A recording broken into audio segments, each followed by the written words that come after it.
داداش من میگم بیا سنگ کاغذ قیچی کنیم، هر کی برد اون یکی رو خف میکنه. باشه قبول بیا. بریم. سنگ کاغذ قیچی. این چیه؟ این انگشت همه چی رو میبره. بابا جرزنی نکن دیگه.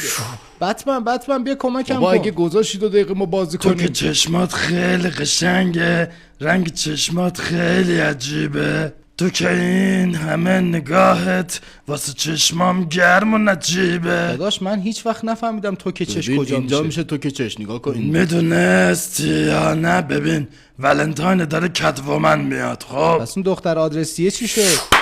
بله ببخش بفهم. چیزی از دختر آدرسیه بگیم پارتون میکنه. سلام. چشای وجه پلنگش، خندگی ماه و قشنگش، وای موهای خورمای رنگش، دلمو برده به جنگش، وای دلمو برده به جنگش، وای کادو ولنتاینو باز کن، بادی کیراتو نگاه کن، نگو قابل ندونستی. داداش میدونستی تو این آهنگ نمیگه چشای بچه پلنگه وجه پلنگش؟ نه بابا جدی میگی؟